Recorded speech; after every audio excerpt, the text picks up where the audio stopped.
Great to be here, and it's a great honor for me not only to be speaking to you, but to be sitting on this panel with three men that I can tell you are some of the greatest thought leaders in public policy in the United States of America. I, as most members of Congress, read their stuff many, many times. In fact, Steve Moore was a frequent guest at a weekly roundtable that I hosted in Washington, and I have to say this, he does know economics, but only an economist would label a chart, an economic graph, the greatest story ever told, Steve. There was no war in it. There was no sex. There was no love story. And there wasn't a car scene, a car crash at all. But it's a good chart. John said that I was an advisor to Donald Trump. I want to explain how that worked. I was actually a Cruz guy. And after Cruz lost, I reached out as a dutiful Republican would, particularly since so many Republicans were abandoning our nominee. And I called the Trump people and said, want to get on board, want to help. And, didn't get my phone calls returned for a while. You have to go through that frosty period when you're with another candidate before you can transition. And then finally one day I'm on vacation in Colorado, and I got a call and said, hey, we need somebody to go on the Wolf Blitzer show. Will you do that for us? And I said, yeah. So went out. Wolf Blitzer introduced me as a senior advisor to Donald Trump. So after the show, got off and I called the headquarters and I said, hey, it went fine. The talking points were good, but they called me a senior advisor.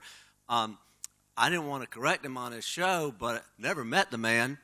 What do you think? And so they said, let us think it over. And so they called me back on Monday, said, yeah, let's go for it. And I said, good thing, because I've been on the show 3 other times since then.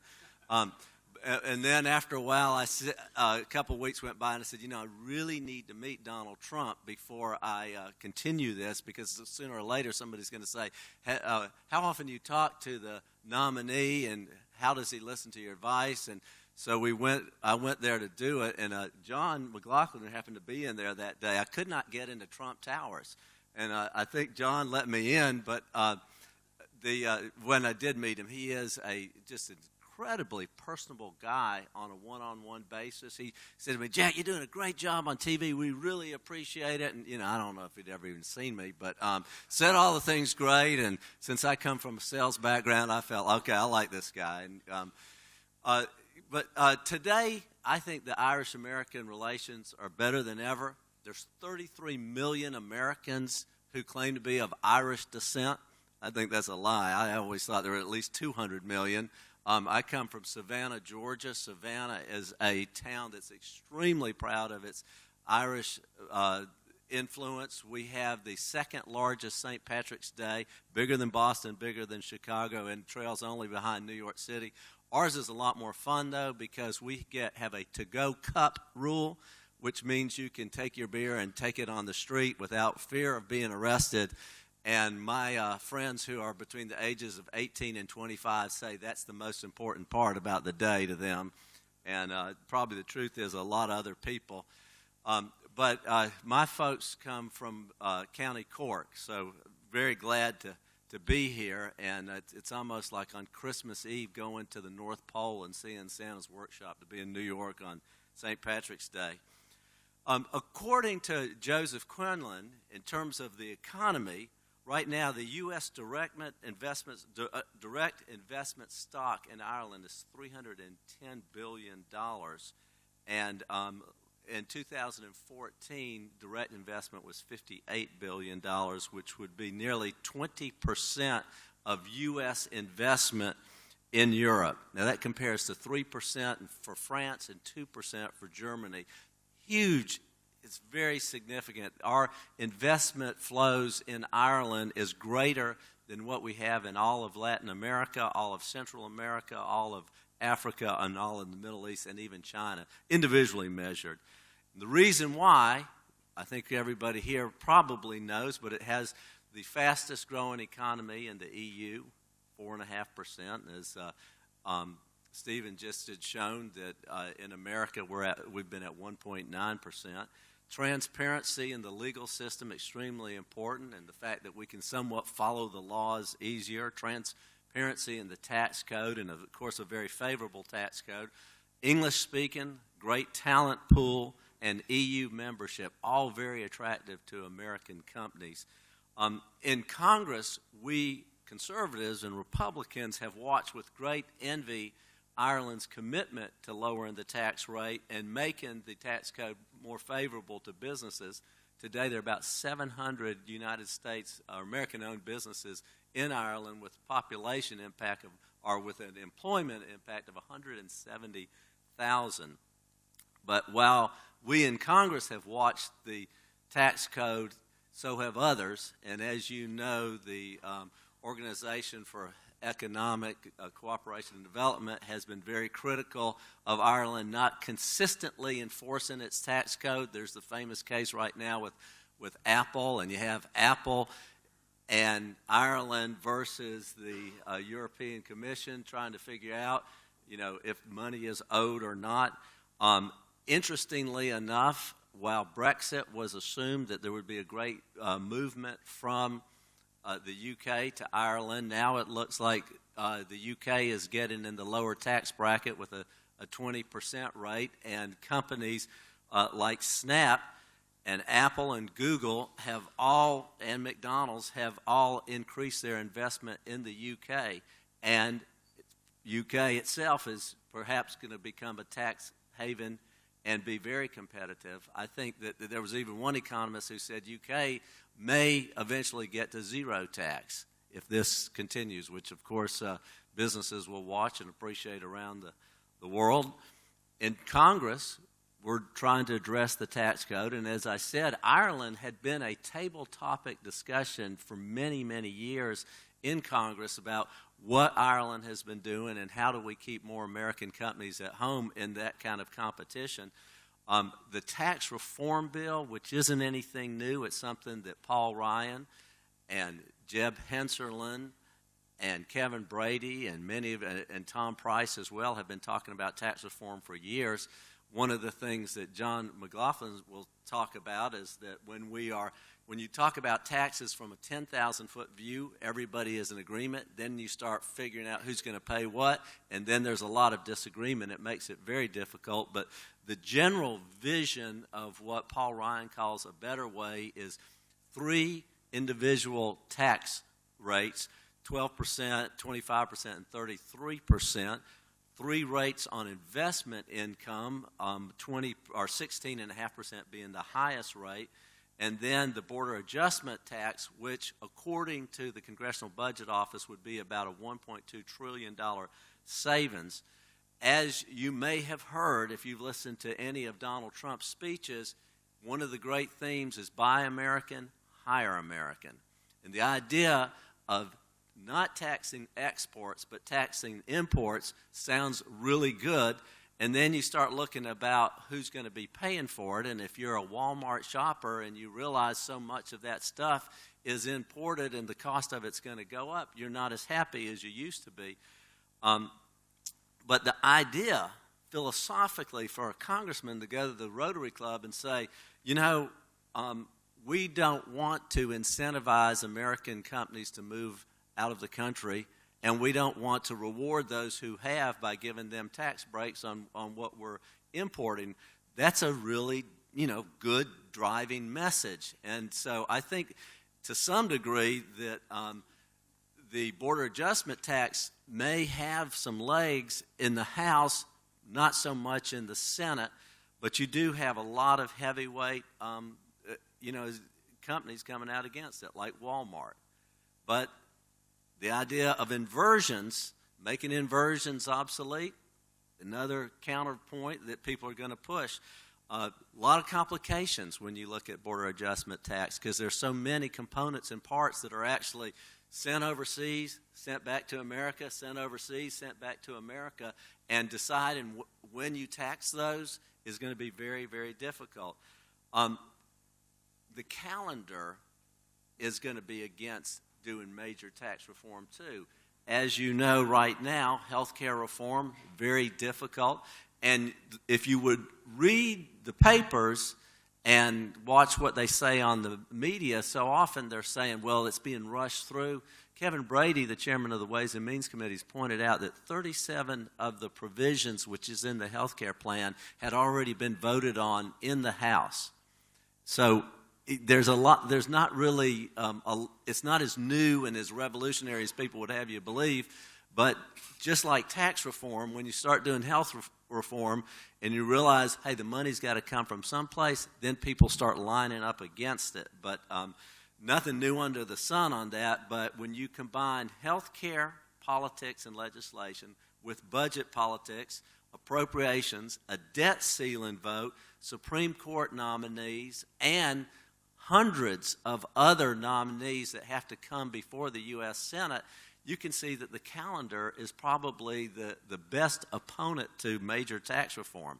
And then there's this thing called the Russian investigation, and that's become, I think, politically driven a lot more than it is in substance. James Clapper has said there's no evidence of collusion, but when people are still mad that Hillary Clinton never went to Wisconsin, and probably very sparingly Michael went to Michigan, they're trying to find something to blame the election on. And so the Russian thing is out there, and I don't want to say that the administration's handled it well at all, but I think there's a lot more smoke there than there is fire.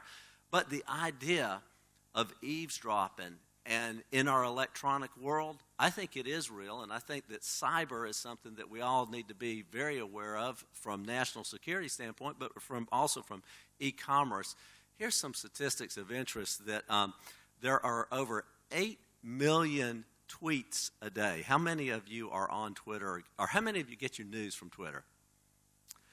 I can promise you, if you don't, you probably soon will be, because if you follow Twitter, you start realizing that it's sort of a smorgasbord of news, and it's very convenient to read. There's great articles on it. So it's not just you ranting and raving about something you like, but today in the world, there's 6,000 tweets a second. In terms of electronic purchases, in Amazon, there's 35 a second, or 36 million purchases a day. And you go through YouTube and Instagram and Skype and everything else, it's constant, it's all the time. So in terms of international commerce, having a regulatory stability, regulatory commonality, and knowing how to deal with data security and personal data, very, very important. Trump has 26 million followers on Twitter.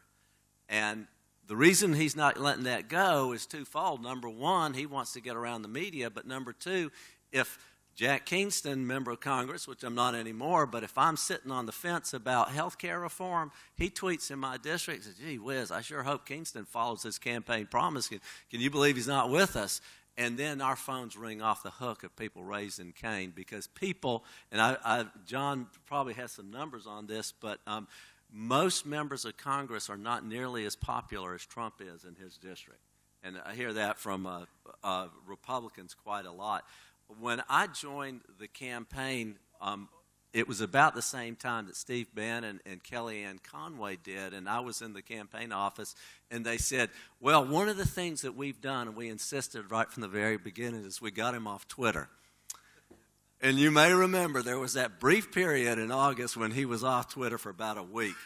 But, he is the kind of guy that he's going to be on Twitter. He's not going to change his style. It's just part of him.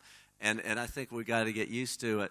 My role as a surrogate, often I'd go out on TV, and I look over with great envy Newt Gingrich and Rudy Giuliani, two of the most effective communicators in the country, or certainly in the campaign. They always did Fox.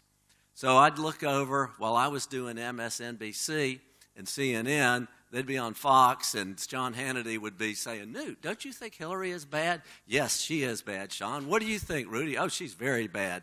Meanwhile, over at MSNBC, hey, it says here that in college, Trump ran over a turtle, and he laughed about it. Now, what do you have to say? Because there were all these children looking, and he was sneering, and I have to have an explanation for that, and often it was different than what was on his Twitter. So I know that's going to be a challenge for his staff for the entire what I hope will be 8 years.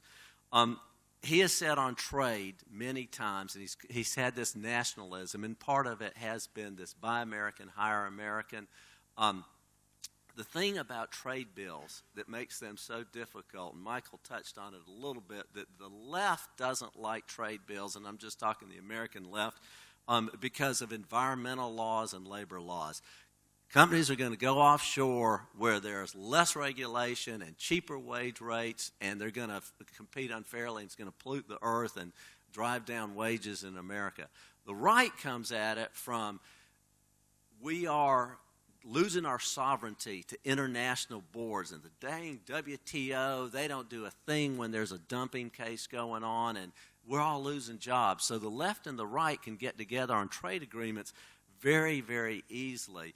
I was in Congress when we voted on NAFTA in 1993, and I can tell you, representing South Georgia for 22 years, every time a factory closed 10 years after NAFTA passed, that's NAFTA, that factory went to Mexico. Now, never mind that people aren't buying 8-track tapes anymore. It closed because they were moving to Mexico. And so members can approach trade agreements, and you can find a great reason to vote yes or a great reason to vote no. When Trump walked into this, and as Michael said, decided that blue-collar worker versus the college-educated was more important, and those are the ones who are I think, often get the short change when it comes to international trade agreements. But as respects TTIP, European Trade Agreement, there is a question. It's frozen for a while, but it may also be resurrected. It's not completely dead, but I don't see much hope on it moving very soon. So I think Congress is still going to be grappling with trade, but it's going to be a long way down the road in terms of what's happening with everything else. So let me just close with this and say, it's really great for me to be here on St. Patrick's Eve. I'm very excited tomorrow night to be going to the Hibernian. I always help get the speakers for our Hibernian Society. Jimmy Carter spoke to it one year, and so they decided from there on out anybody below the president was an insult, but they never paid speakers, so it always fell on me. And one year I got a U.S. senator to come, and that wasn't too hard if the senator was from Georgia getting somebody from out of state. But he said, okay, so what do we speak about when I speak to the Hibernian? And I said, well, keep in mind, they all start out their St. Patrick's Day with a Heritage Society at 6 a.m. They've been drinking Irish coffee. Then they go to Mass, and then they go to the parade, and they march for about 5 hours. And at the end, then after that, they go to Knights of Columbus reception or some other one, and then they go to Hibernian. So they're exhausted, and they've pretty much been drinking all day. You can't go wrong if you talk about God, if you talk about soldiers, if you talk about Danny Boy, and always bringing